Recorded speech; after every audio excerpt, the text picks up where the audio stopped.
Ya, baik anak-anak, mari karena sudah 5 menit dari kesepakatan kita di jam 8.35 sekarang, mari kita akan memulai kegiatan belajar lewat Zoom hari ini. Seperti kesepakatan kita di pertemuan kita yang lalu juga, sebisa mungkin kamera dalam kondisi on. Jadi silahkan kalian semua menyalakan kamera. Ya. Oke, dan mari Bu Hana tunggu ya yang belum menyalakan kamera. Oke. Sehat. Oh ya. Oke, sebisa Bu Hana bilang sebisa mungkin kalian menyalakan kamera ya. Oke, dan mari kita bersama akan awali kegiatan belajar pagi ini. Kita bersama-sama berdoa ya, Bu Hana hantarkan. Mari kita berdoa. Tuhan Allah Bapa kami yang Maha Baik, puji syukur dan terima kasih kami haturkan kehadirat-Mu Tuhan. Di pagi hari ini, Tuhan persekutukan kami meskipun dari tempat yang berjauhan, dari tempat yang berbeda-beda, namun Tuhan satukan hati kami untuk menghadap kehadirat-Mu dengan segala syukur dan terima kasih atas anugerah Tuhan di dalam kehidupan kami pribadi lepas pribadi. Terima kasih atas kesehatan yang Tuhan karuniakan. Terima kasih atas semua yang Tuhan berikan di dalam kehidupan kami tiada henti. Dan secara khusus pagi ini kami bersyukur atas semuanya itu. Bapa yang Maha Baik, pada saat ini kami semua hendak memulai kegiatan belajar via Zoom. Kami memohon kiranya Tuhan memberkati kami semua. Tuhan berkati alat yang kami pakai, Tuhan berkati segala sesuatu yang kami butuhkan sehingga kami dapat mengikuti proses pembelajaran pagi ini dengan baik seturut dengan kehendak Bapa. Kami serahkan seluruh kegiatan hari ini di dalam tangan kasih dan kuasa Tuhan. Kami mohon ampun atas semua dosa dan kesalahan kami di dalam satu nama Tuhan kami Yesus Kristus. Hamba-Mu telah berdoa dan mengucap syukur. Terima kasih Bapa. Amin. Ya, anak-anak, pagi ini Bu Hana minta kalian juga menyiapkan alat tulis ya. Nanti ada beberapa yang memang harus kalian kerjakan. Ya, kita akan ada beberapa yang nanti buat latihan, sehingga silahkan kalian menyiapkan alat tulis. Ya, oke. Baik, pagi ini Bu Hana pertama ucapkan selamat bergabung kembali. Ya, kita ketemu untuk yang kesekian kalinya di Zoom pembelajaran. Oke, semoga kalian semua dalam kondisi yang baik, kondisi yang sehat. Ya, semua sehat kan ya?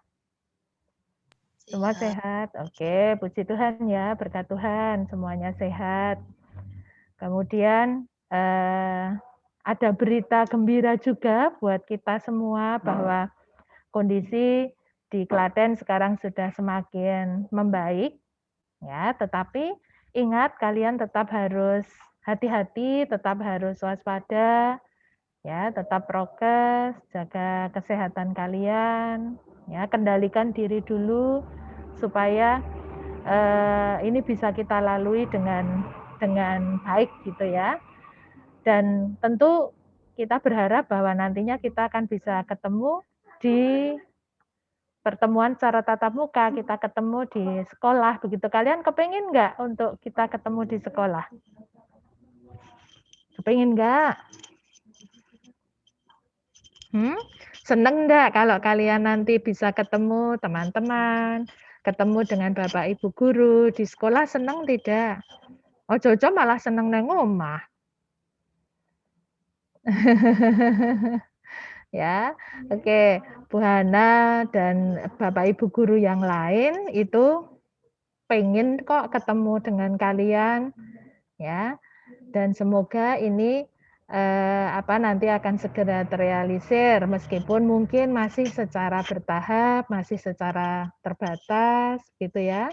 Makanya kuncinya adalah kita harus hati-hati, kita tetap harus jaga kesehatan kita dengan baik ya. Semoga kedepannya akan semakin baik kondisi di sekolah, kondisi di Klaten gitu ya. Baik, pagi ini Bu Hana akan mengajak kalian untuk membahas satu hal, yaitu tentang klasifikasi makhluk hidup. Ya, klasifikasi makhluk hidup. Jadi, mungkin hal ini sudah Bu Hana awali dengan minggu lalu, kalian sudah Bu Hana kasih PowerPoint-nya, PTT-nya untuk kalian pelajari, ya, untuk kalian buka, kalian unduh sebagai catatan kalian. Ya, sekarang kalau kita mau lihat lagi ya tentang itu. Oke, Bu Hana akan coba share screen untuk mengingatkan kalian tentang apa itu klasifikasi. Atau Bu Hana pengen tanya dulu apa ya yang disebut dengan klasifikasi itu apa toh?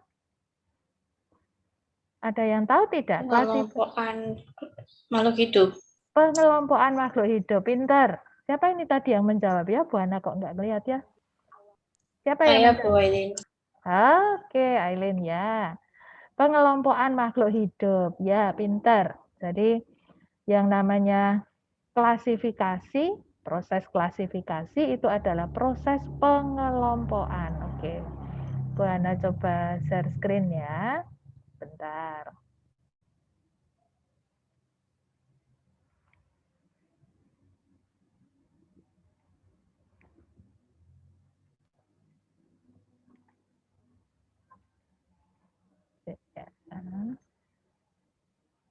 Oke. Ya, semua sudah lihat ya di layar ya tentang klasifikasi atau pengelompokan makhluk hidup. Kelihatan semua sudah di layar? Di layar kalian? Oke. Ya. Oke. Klasifikasi atau pengelompokan makhluk hidup. Pertanyaannya Bu Hana lagi. Ngopo ya makhluk hidup kok perlu diklasifikasikan? Kenapa ya? Daniel Wicaksana? Dengar suaranya Bu Hana? Kenapa menurutmu Daniel kira-kira kok makhluk hidup perlu dikelompokkan, diklasifikasikan? Kenapa ya?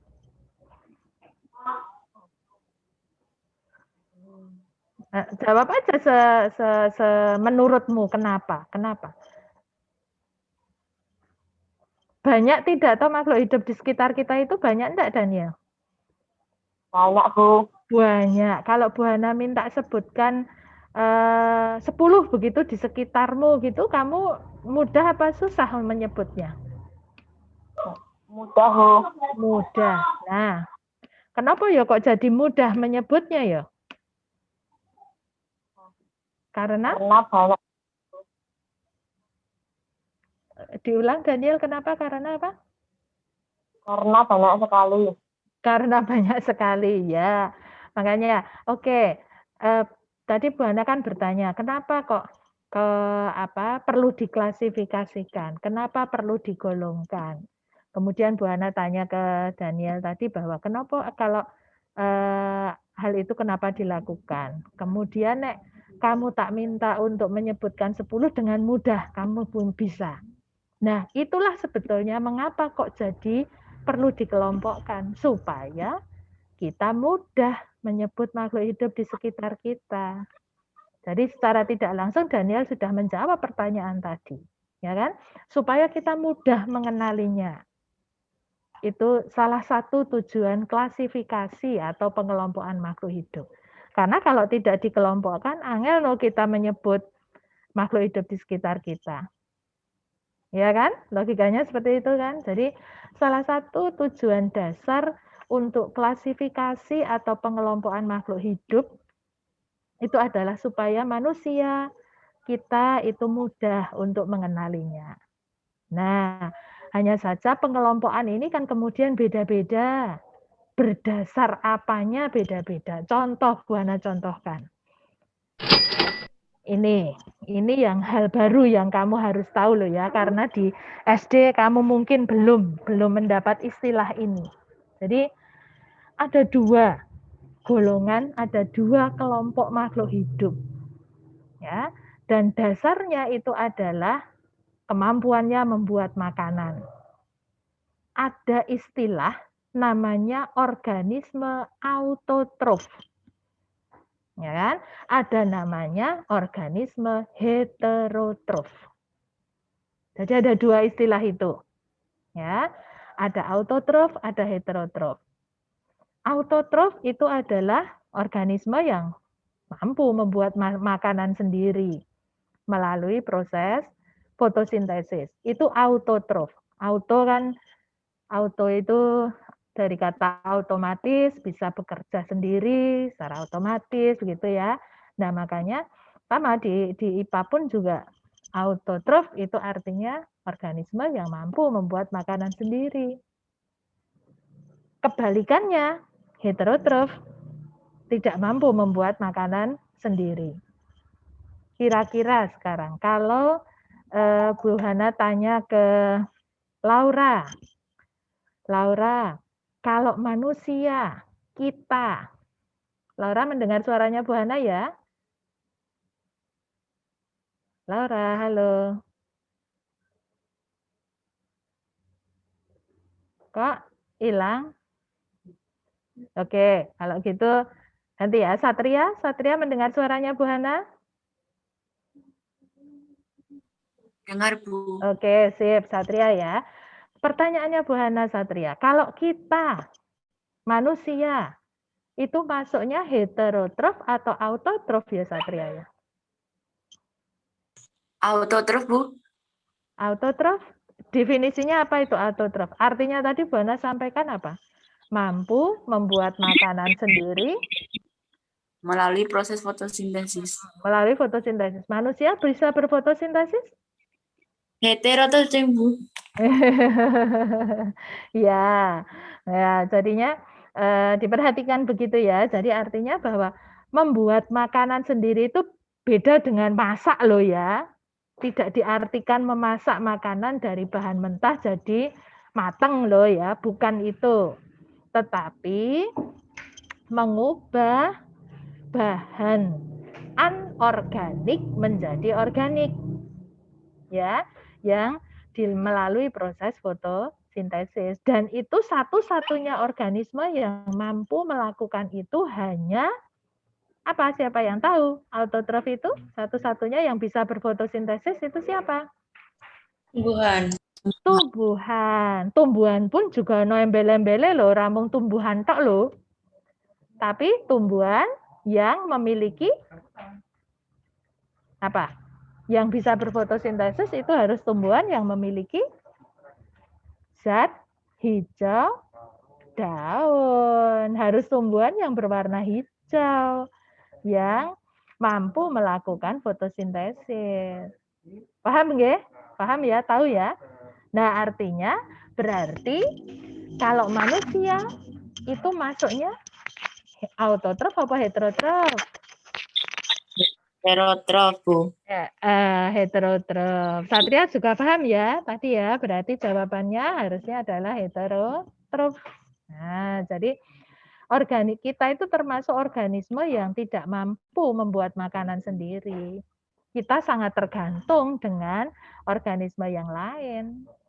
Nah, makanya kan dalam lingkungan itu kan kalau kamu masih ingat di SD dulu mesti Pak Guru atau Bu Guru IPA mengatakan bahwa ada kedudukan produsen, konsumen. Masih ingat itu? Ya kan? Di rantai makanan itu kan ada namanya produsen, ada namanya konsumen, ya kan? Konsumen saja ada konsumen tingkat 1, tingkat 2, dan seterusnya. Nah, manusia itu masuknya pada heterotrof. Ya, itu salah satu contoh klasifikasi. Lanjut ya. Sekarang yang ini. Kalau ini juga termasuk klasifikasi, tapi berdasar habitat.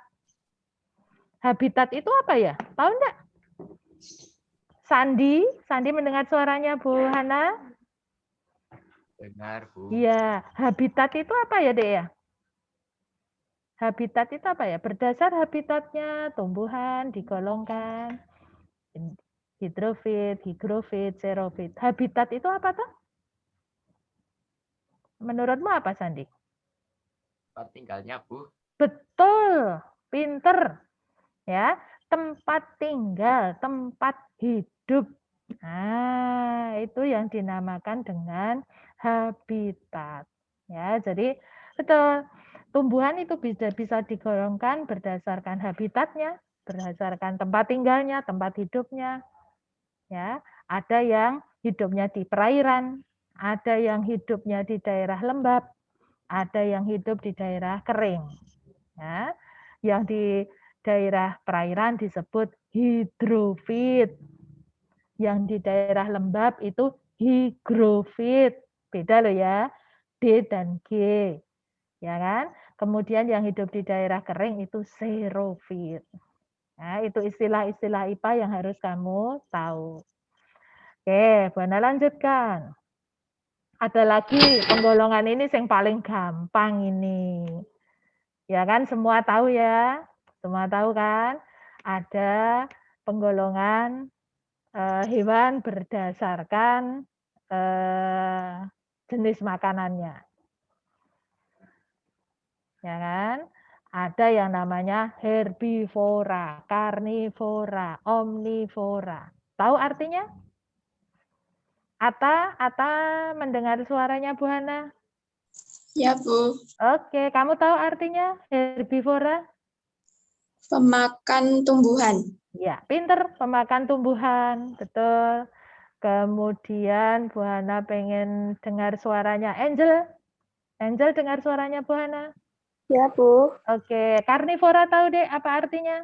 Tahu pemakan daging. Pinter, pemakan daging. Oke.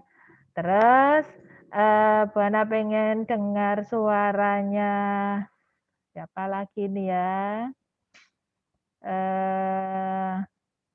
Ada Winner, dengar suaranya Bu Hana. Dengar, Bu. Dengar, oke. Kamu tahu artinya omnivora, Dek? Memakan segalanya. Pemakan segalanya. Ya, pintar. Jadi ada 3 golongan itu hewan berdasarkan jenis makanannya. Ya, Bu Hana sudah lengkapi dengan gambarnya ada sekaligus contohnya atau itu berarti. Lanjut ya. Nah, ini tadi yang perlu Bu Hana tambahkan bahwa di dalam biologi itu ada cabang ilmu biologi yang khusus belajar tentang klasifikasi penggolongan makhluk hidup yang dinamakan taksonomi. Ya, itu cabang ilmu biologi yang belajar tentang pengelompokan makhluk hidup. Oke kan? Kemudian ini tujuannya. Ya. Tadi kamu bahkan sudah menjawab pertanyaannya Bu Hana, mengapa kok perlu diklasifikasikan? Ternyata kalau diuraikan begitu tujuannya ada kurang lebih ini 4 ini. Bu Hana enggak usah bacakan satu-satu supaya lebih hemat waktu ya. Oke. Terus nah ini adalah sistem klasifikasi yang sampai saat ini dipakai. Ada istilahnya 5 kingdom. Ahli yang meneliti tentang klasifikasi itu namanya Whittaker. Ya, bahwa makhluk hidup itu dikelompokkan menjadi 5 kelompok ini, maka disebut 5 kingdom. Ada Monera, ada Protista, ada fungi, ada tumbuhan, plant, ada animalia. Ya, ciri-cirinya sudah Bu Hana berikan lengkap semua di PowerPoint. Kamu nanti tinggal silahkan disimak, silahkan dipahami tentang ini. Nah, Monera, kemudian ini Protista, ya. Nah, ini masuk protista ya, ada 3 kelompok, alga, protozoa, dan protista. Nah, ini tumbuhan yang unik. Ya kan? Tadi kan kalau kita bicara pembagian organisme berdasar kemampuannya membuat makanan tadi kan ada autotrof dan heterotrof kan? Yang autotrof satu-satunya itu adalah tumbuhan hijau. Tapi ternyata di dunia ini ada yang namanya tumbuhan yang dia tidak bisa masuk autotrof, yaitu si jamur ini. Kenapa ya kok jamur tidak bisa masuk ke dalam autotrof? Ada yang tahu? Kenapa ya? Yang bisa masuk autotrof tadi dia harus punya apa? Zat hijau daun. Zat hijau daun, pintar. Padahal jamur ini punya tidak? Kamu pernah lihat tidak jamur itu? Pernah ya? Pernah. Di mana tuh tumbuhnya di mana jamur itu? Di kayu-kayu, Bu. Di bangkai kayu, Bu. Biasa. Betul, pinter. Di kayu-kayu yang sudah kering, di organisme, sisa-sisa organisme yang sudah membusuk, begitu muncul jamur ya. Betul ya? Nah, Ya, Bu. Jadi jamur itu tumbuhan, tetapi dia tidak bisa masuk autotrof karena dia tidak memiliki zat hijau daun. Ini jadi ciri utamanya jamur. Nah, lalu jamur ini dapat makannya dari mana? Ini ciri keenam ini. Bersifat saprofit atau parasit. Saprofit itu artinya apa? Yang kamu sebut tadi, contohnya tadi. Jamur tadi kan tumbuhnya pada batang-batang pohon yang sudah kering, begitu kan? Nah, itu yang namanya saprofit. Jadi dia hidupnya menumpang pada organisme yang sudah mati. Ya, jamur itu istimewa. Dia tumbuhan tapi tidak berzat hijau daun. Maka dia tidak bisa disebut autotrof. Ya, itu. Kemudian ini artinya tadi ya, saprofit, parasit. Nah, lalu dunia tumbuhan.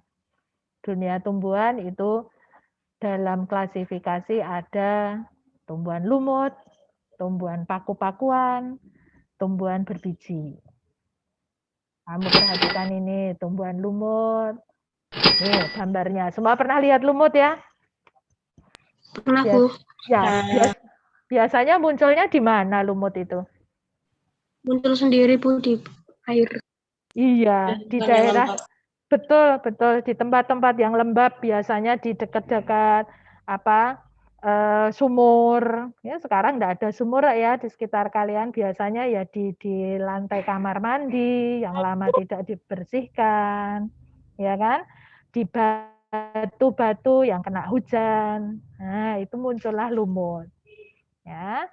Kemudian tumbuhan paku-pakuan. Ini contohnya tumbuhan paku-pakuan. Nah, seperti ini. Ya. Keunikan dari tumbuhan paku-pakuan itu nih, dia punya ini namanya spora. Ya, organisme untuk berkembang biaknya dia. Ya, jadi organ untuk dia berkembang biak dengan menggunakan spora. Biasanya di balik daunnya, di permukaan daun bagian bawah. Ya, itu contoh tumbuhan. Nah, ini juga contoh tumbuhan paku-pakuan. Pernah lihat ini? Yang ini apa namanya? Ada yang tahu? Yang gambar atas kiri. Soflir. Ya kan? Tumbuhan soflir kan? Ini namanya soflir. Ya, dia di tepi daunnya ini biasanya ada namanya kotak spora. Ya, dia warnanya hitam begitu di permukaan bawah daunnya. Itu termasuk tumbuhan paku-pakuan. Ya. Kemudian yang paling banyak anggotanya itu adalah tumbuhan biji. Ya. Nih, contohnya. Ya. Oke, berbiji tertutup. Nah, ini ada yang namanya monokotil, dikotil. Ya, mono itu satu artinya. Di itu dua. di atau bi itu 2. Jadi monokotil itu artinya tumbuhan yang berkeping 1, dikotil itu tumbuhan yang berkeping 2. Ini tabel perbedaan monokotil dan dikotil. Nanti kamu bisa lihat, bisa membacanya. Ya. Oke. Nah, ini penjelasannya. Kemudian ini yang dunia hewan. Kita termasuk di dalamnya lah ya. Tubuhnya umumnya multiseluler, banyak sel, memiliki membran inti atau eukariot. Nah, ciri yang ketiga itu khas sekali, heterotrof, tidak mampu membuat makanan sendiri. Dia tidak punya dinding sel. Itu kita, hewan. Contohnya. Avertebrata itu kalau dia tidak memiliki tulang belakang. Kalau vertebrata itu yang memiliki tulang belakang. Manusia masuk yang mana ya? Menurut kalian manusia masuk yang mana ya? Vertebrata.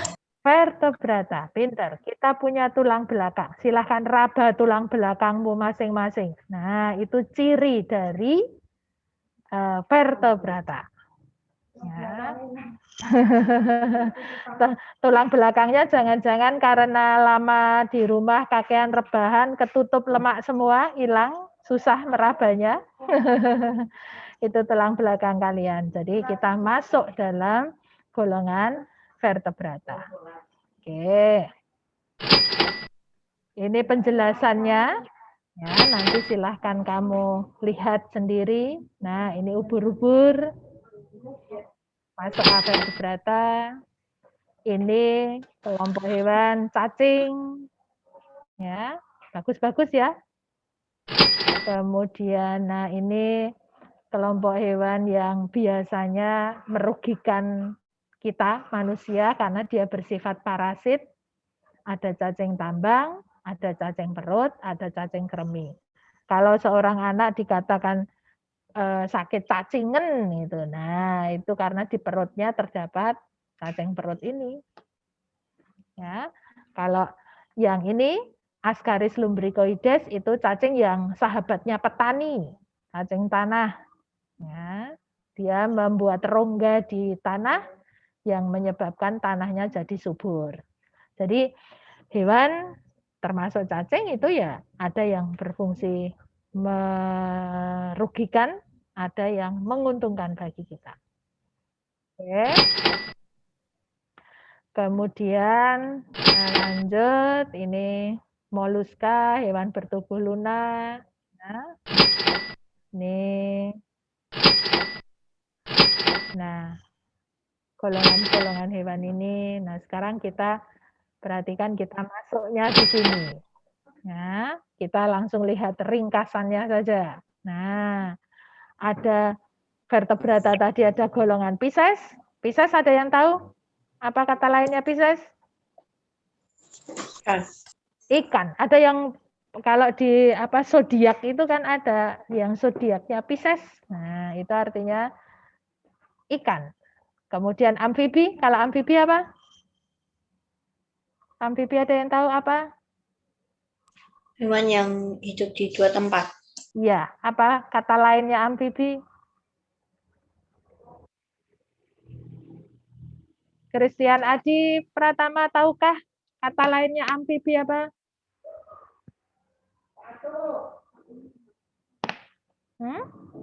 Dapat hidup di darat dan di air, Bu. Dapat hidup di darat dan di air. Katak kan ya, kata lainnya amfibi itu ya, kodok katak ya. Oke. Kemudian reptil, reptilia, ya, itu ada contohnya ular, ada contohnya kadal, itu reptil. Kemudian aves, ada yang tahu aves? Kata lainnya apa aves? Burung. Burung, betul. Ya, dan mamalia. Manusia masuk di? Mamalia. Mamalia, ya. Jadi cara berkembang biaknya melahirkan, fertilisasi atau pembuahannya internal, suhu tubuh kita tetap, alat pernafasannya paru-paru, alat geraknya kaki, penutup permukaan tubuhnya rambut. Itu kita, manusia. Oke, nggih? Lanjut. Nah, ini yang mau kita nanti pakai untuk latihan. Jadi ada istilah di dalam klasifikasi itu yang namanya kunci determinasi. Ya, kunci dikotom. Tadi Bu Ana singgung bahwa di itu artinya dua. Dikotil berkeping dua. Dikotom di sini berarti juga penggolongan berdasar dua ciri. Nah, seperti apa toh kunci determinasi ini dipakai? Bu Hana mau ajak kalian untuk lihat ini dulu supaya nanti paham ya. Sebentar. Ku ajak melihat penjelasannya yang ini. Semua masih memperhatikan loh ya? Oke, masih oke semua? Sudah ngantuk belum? Engko Bu Hana menjelaskan tok tinggal tidur mah lo ya. Coba sekarang on sebentar kameranya Bu Hana mau lihat dulu. Kah aku nek ditinggal tidur. Iya no, mah aku nek engko tiba-tiba Bu Hana dianggap radio kah. Ayo on dulu sebentar kameranya. Oke, Daniel on. Aileen mana? Winner. Yo, nah Nesa, Kalio oke, Atta.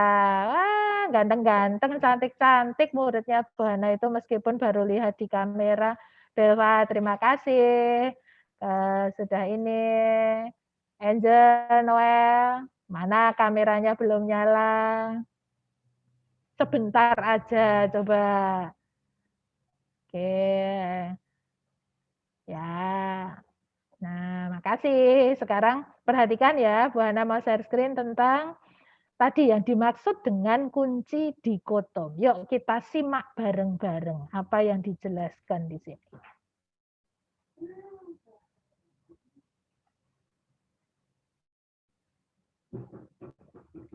Dan kunci determinasi. Nah, ketika kita bicara klasifikasi, kenapa sih kok makhluk hidup itu perlu diklasifikasikan? Oh ya, klasifikasi itu pengelompokan ya. Jadi kenapa makhluk hidup itu perlu dikelompokkan? Supaya kita lebih mudah mempelajari keanekaragaman makhluk hidup. Karena saking banyaknya, sehingga kita akan lebih mudah mempelajari makhluk hidup itu dengan terlebih dahulu dikelompok-kelompokkan. Mungkin seperti itu sederhananya. Nah, selanjutnya, apa sih klasifikasi dikotomi itu? Oke, akan Ibu jelaskan.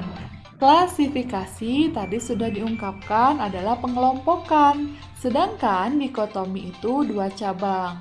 Maksudnya, klasifikasi dikotomi itu adalah mengelompokkan makhluk hidup ke dalam dua cabang atau lawan kata atau lawan ciri. Jadi kalau dibuatkan diagram seperti ini. Ketika kita bicara klasifikasi, maka kita perlu mengenal yang namanya Bapak Carolus Linnaeus. Beliau ini adalah orang yang pertama kali mengkelompokkan atau mengklasifikasikan makhluk hidup berdasarkan persamaan ciri-ciri yang dimiliki oleh makhluk hidup tersebut. Nah, beliau mengelompokkan yang sama cirinya dikelompokkan, yang beda cirinya terus cari lagi dikelompokkan. Sehingga mereka itu dikelompokkan berdasarkan persamaan dan perbedaan atau lawan cirinya.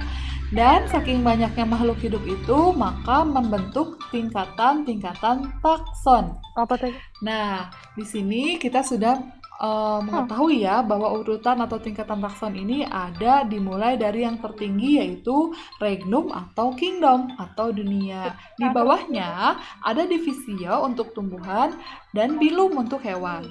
Selanjutnya ada klasis atau kelas, kemudian ada juga ordo atau bangsa, ada familia atau suku, ada genus atau mangga, dan ada spesies atau jenis.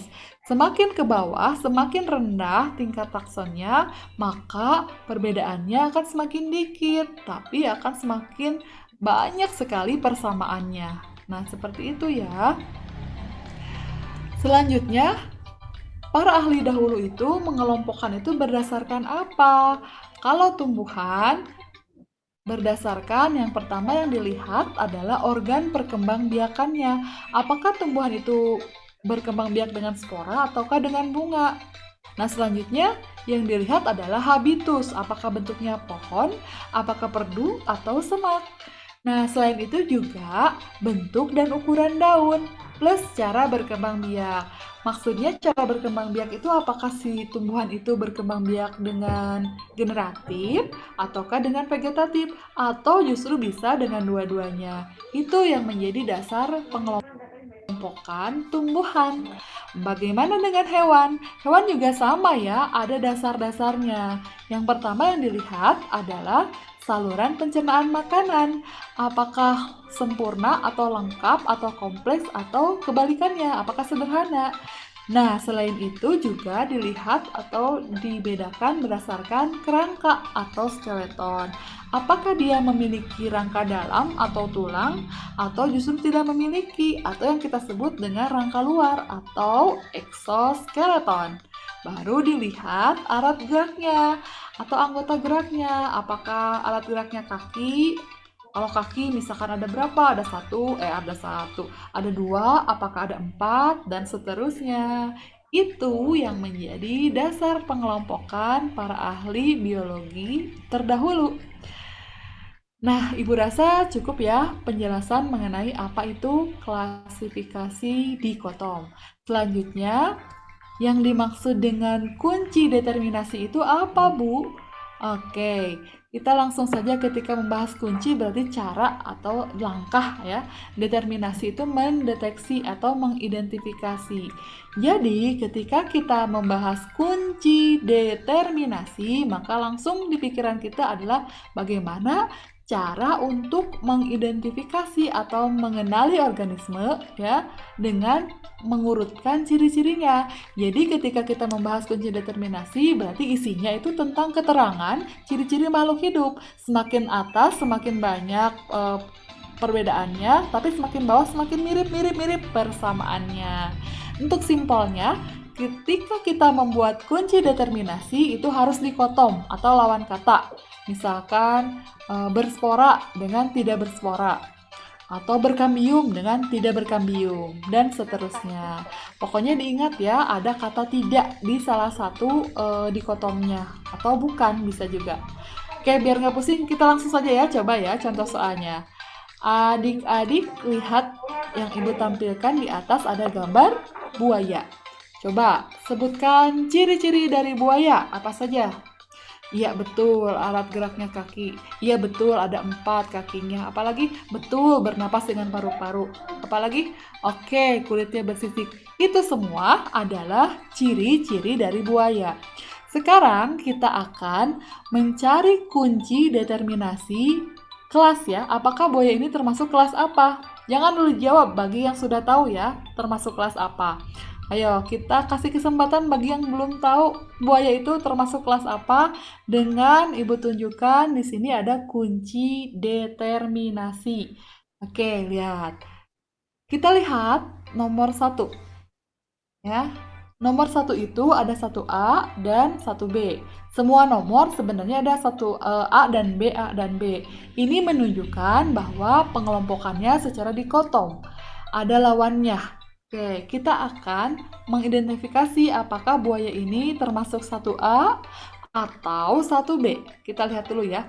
1A, memiliki sirip bernapas dengan insang selamanya. Oh, itu jelas bukan ciri dari buaya. Maka buaya itu bukan 1A ya kunci determinasinya. Kalau bukan 1A, pasti itu 1B. Tapi kita lihat dulu ya. Tidak memiliki sirip. Betul. Atau bernapas dengan insang saat kecil, ini tidak, tetapi kita ambil kalimat pertama, tidak memiliki sirip.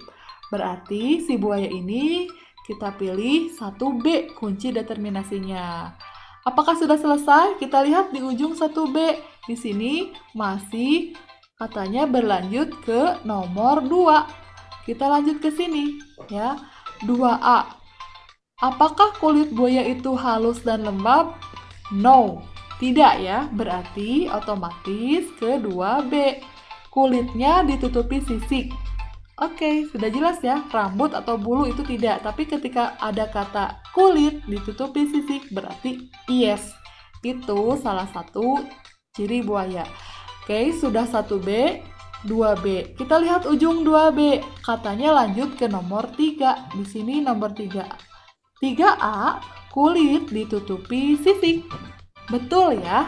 Coba-coba sebentar. Kita lihat dulu. 3B, kulit ditutupi bulu atau rambut. Betul tidak? Salah ya. Jadi, kunci determinasi untuk buaya ini adalah 1B, 2B, dan 3A. Dan setelah kita tahu kunci determinasinya, kita bisa menentukan bahwa buaya ini termasuk ke dalam kelas reptilia. Hore! Kalian yang belum tahu buaya termasuk kelas apa, sekarang sudah tahu ya. Good. Oke, Bu Hana lanjut. Semoga paham tadi. Nah, sekarang perhatikan ya. Bu Hana akan coba jelaskan dengan bahasa yang lebih sederhana. Sebentar, tapi. Nah. Oke. Mana tadi?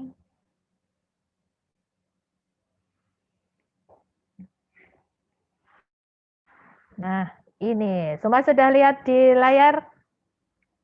Sudah muncul ya di layar kalian tentang kunci dikotom, kunci determinasi. Nah, tadi di video yang tadi menjelaskan bahwa yang namanya kunci dikotom itu menyebutkan dua ciri biasanya dari makhluk hidup yang berlawanan. Nah, kunci dikotom itu tidak hanya satu. Kunci dikotom itu ada bermacam-macam tergantung bagaimana kita mau mengelompokkan. Contoh, ini contoh tadi yang diberikan di video tadi menggolongkan hewan, ya kan? Buaya tadi. Oke, nah Bu Hana juga punya kunci dikotom. Kamu perhatikan, ini contoh, salah satu contoh. Ada dua ciri. Memiliki alat gerak berupa sirip, titik. Di sini tertulis kelas Pisces. Yang 1B tidak memiliki sirip. Titik. Diminta ke nomor 2. Nah, lengkapnya seperti apa atau kunci dikotomnya ini? Lengkapnya ini. Ini kunci dikotom yang dimiliki oleh Bu Hana, gitu ya. Jadi, kita mau mengelompokkan hewan berdasar ciri yang dimiliki, yang tertulis di kunci determinasi ini, dia masuk dalam golongan apa. Itu salah satu contoh bagaimana kita menggunakan kunci dikotom. Nah, sekarang yang mau kita kerjakan, kita mau menggolongkan hewan apa ya? Nah, ini hewan pertama yang mau kita golongkan. Ayam. Ini untuk latihan dulu ya. Ayam. Kita mau lihat kembali ke kunci determinasi. Nah, kembali ke sini. Semua sudah bisa lihat di layar ada kunci determinasi ya? Halo, dengar ya? Oke, sekarang kita semua masih mengingat tentang hewan tadi, ayam. Kita masukkan ke pernyataan nomor 1 ini. Ayam itu masuknya ke golongan 1A atau 1B menurutmu? 1B. 1B. Ya, pintar. 1B. Jadi ayam itu tentu tidak memiliki sirip. Berarti nanti di kolom kunci determinasi kamu tulis 1B. Nah, terus titik. Kamu diminta ke nomor 2. Berarti kamu harus melihat ciri nomor 2. Nah, sekarang masih mengingat ayam lagi. Ayam itu kulitnya halus dan lembab atau kulitnya ditutupi sisik, rambut, atau bulu? Yang mana? Kulit ditutupi sisik, rambut, atau bulu. Ya, pinter. Berarti duanya juga 2B. Jadi 1B, strip, 2B. Titik. Oh, masih diminta ke nomor 3. Ya udah kita lihatlah ke nomor 3. Kita mau pilih mau 3A atau 3B. Yang mana? 3B. Pinter. Kulitnya ditutupi rambut atau bulu. Ya, berarti tadi ditulis 1B, 2B, 3B. Titik disuruh ke nomor 4. Berarti masih lanjut lagi ke nomor 4. Kulit ditutupi bulu dan berparuh, ataukah kulitnya berambut dan punya kelenjar susu? Yang mana ya ini kalau ayam? Kulit Yang ditutup. A. Kulit ditutupi. Pintar. 4A. Jadi kunci determinasinya adalah 1B, 2B, 3B, 4A. Titik. Oh, ternyata ayam itu termasuk kelas Aves. Ya kan? Paham ya? Paham ya? Jadi penjelasan sederhananya seperti itu. Jadi cara menggunakan kunci determinasi seperti itu. Nah, sekarang tugasmu adalah ya. Nih, kita akan coba tentukan kunci determinasi untuk 1 ayam. Ya kan? Terus yang kedua ini apa? Yang kedua apa? Burung ya. Ya, oke. Yang ketiga, apa ini? Kata. Ada yang kata. Betul, kata. Yang keempat, keempat apa? Keempat kelinci, ya kan? Kelima, ikan. Ya kan? Oke. Yang keenam, ular. Yes. Yang ketujuh, manusia. Ya kan? Ya, manusia. Kemudian yang ke-8, buaya. Yang ke-9 tuh tersenyum dengan kamu. Yang ke-9 apa itu? Monyet ya. Tersenyum dengan kamu ya. Oke, jadi kita mau latihan dengan menentukan 9 macam hewan ini masuk dalam kelas apa. Berdasar kunci determinasi yang kita punya. Nah, sekarang maka tulislah dulu. Jadi kamu semua sudah memegang alat tulis tadi ya? Buat dulu di bukumu tabel seperti ini. Ke bawahnya berarti 9. Nama hewan, kotak kedua alat gerak, kotak ketiga penutup tubuhnya, yang kotak keempat kunci determinasi, yang kelima kelasnya nanti masuk kelas apa setelah ketemu kunci determinasinya. Yuk, agak cepat ininya ditulis dulu, kolom-kolomnya ditulis dulu. Oke? Laksanakan, kutunggu 3 menit selesai. Cuma buat kotak-kotak ini. Nama hewan, alat gerak, penutup tubuh, kunci determinasi, urutannya nanti seperti apa, kemudian kelas.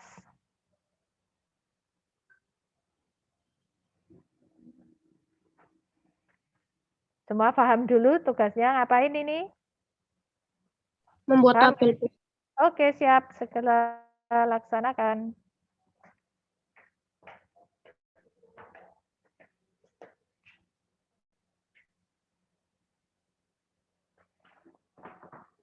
Diorek-orek dulu enggak apa-apa, enggak harus dengan penggaris dulu, nek ndoleki penggaris suwe. Yang penting kamu kolomnya seperti itu dulu. Bu, aku screenshot. Aku screenshot. Oh, ya pinter. Oh, boleh screenshot. Sip. Cerdas ternyata anak-anakku ya. Oke, boleh screenshot lebih cepat, 1 klik selesai. Tapi nanti terus tinggal diganti ke buku latihanmu ya.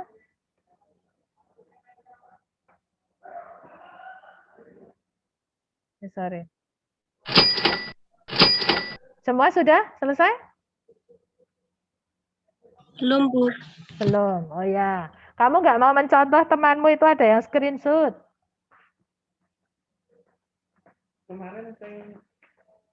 Iya, Bu.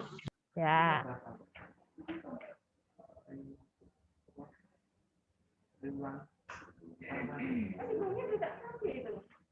Sampun? Sudah? Sudah ya? Atau nanti Bu Hana kirim screenshotnya lewat wali kelasmu ya? Supaya kamu bisa kerjakan. Iya, Bu. Oke. Terus langkah kedua yang kamu lakukan, tulis hewannya ini dulu. Diurut ke. Nah, ini ayam, burung, katak. Ya, nomor 1 ayam, nomor 2 burung, nomor 3 katak, nomor 4 kelinci, nomor 5 ular, nomor 6 ikan, nomor 7 manusia, nomor 8 buaya, nomor 9 kera atau monyet.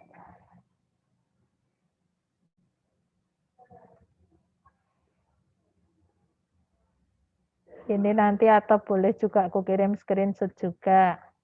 Jadi nanti Bu Hana, oke gini aja. Nanti ada 3 screenshot yang Bu Hana kirim ke kalian ya. Jadi kolomnya tadi, terus hewannya, satu lagi kunci determinasinya. Ya, kunci determinasinya kan berarti yang ini. Sorry, gini aja. Nah, ini nanti juga Bu Hana kirim screenshot ke kalian ya. Kamu nanti tinggal membuat di buku pekerjaanmu tabelnya tadi, kemudian diisi berdasar kunci determinasi yang ada. Pahamkah kalian? Paham ya? Yang Bu Hana maksud untuk mengerjakan, paham ya?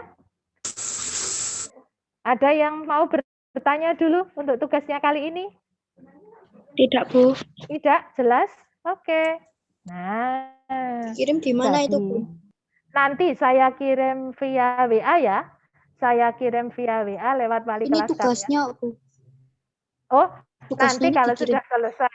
Oh ya, tugasnya nanti kalau sudah selesai dikirim ke WA-nya Bu Hana saja. Oke?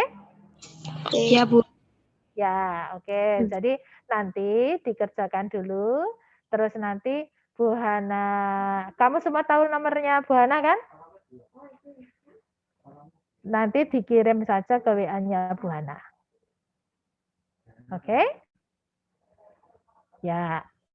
Jadi untuk pelajaran hari ini Bu Hana akhiri.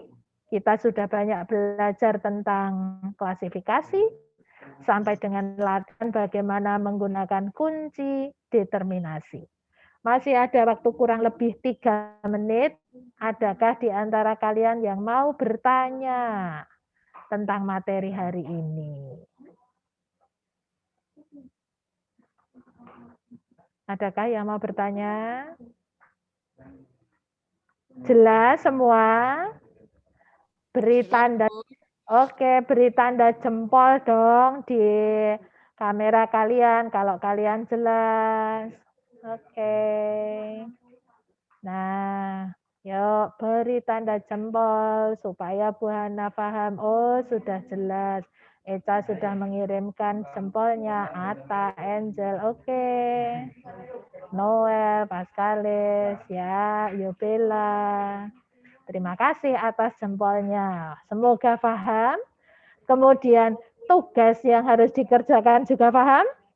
Kasih jempol juga. Kasih jempol juga. Tugas yang dikerjakan sudah paham?